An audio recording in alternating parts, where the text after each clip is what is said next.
Hello. Laro tayo Blitz. Okay. Sino to? Si... Theater mode. May na nga. Baka... si Mal... Ano pangalan ito? Malsuk.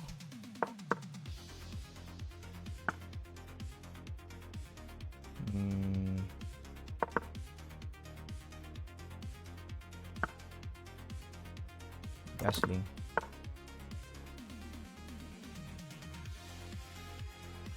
Yun ulit gagawin natin. Ganon.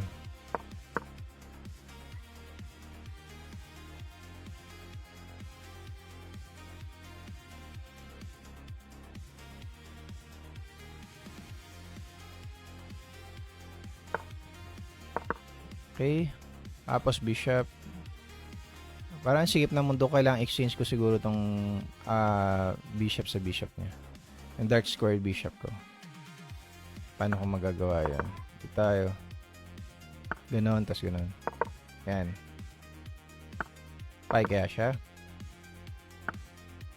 Yun. So, na-eliminate ko na yung bad piece ko, no? Gusto kong kainin yung bishop niya.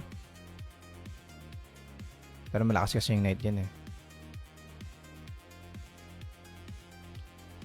Siguro rook F8 lang tapos to.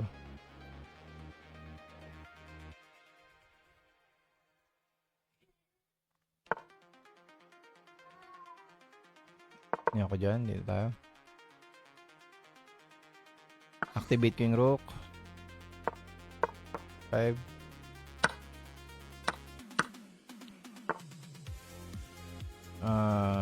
Anong next? Activate ko kaya tong isang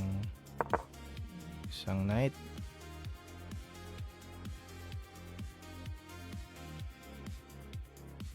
Itong rook na to, paano ko kaya ma-activate? Go dito ako, tapos ganun. Lagay ko dito sa E8. Yan. Tapos lagay ko sa E8 para lahat ng pyesa ko na activated.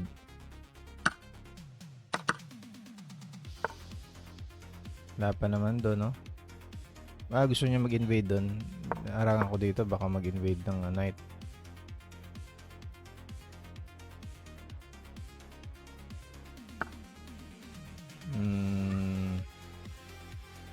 Ay, wait. Libre yun, ah.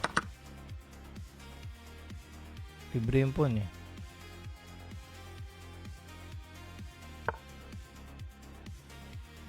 Depend ko lang yung bishop.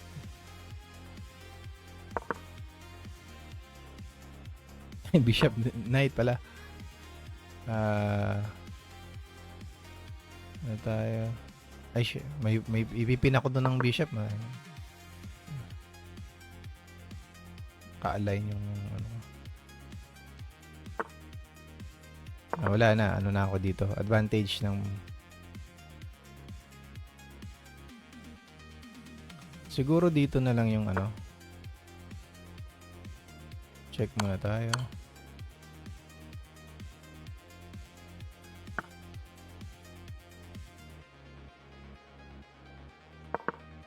Ayun. Lakin ko yung rock. Ano yung next? Dito na lang.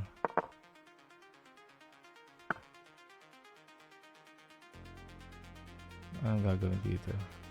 Kain.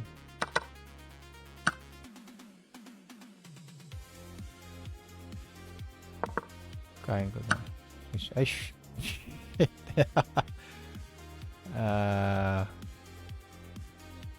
Ano kaya to? Ang hirap pa rin ng kalagayan ko, ah. Push ko na lang itong pawn. Ito. Trade ko na lang to dito. Push natin yan. Nakainin niya kasi yung pawn, ano? Target niya nun. Pass pawn must be push.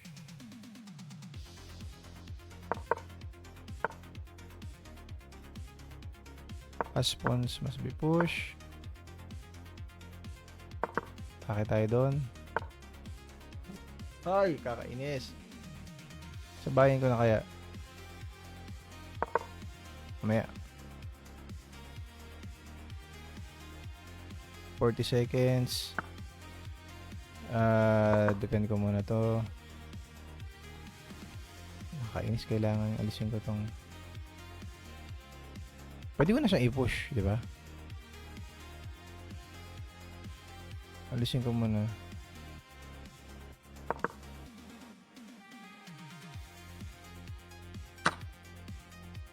Okay, push ko na nga to. Manggulo tayo ng magulo. 14 seconds lang siya. Back rank niya pala ang ano. Ay, kain ko na yun. Wala na. Alright. Check. Okay. Manggugulo ako ng check doon. Check. Diba? Oy, dali yung queen. Right. Okay. Thanks.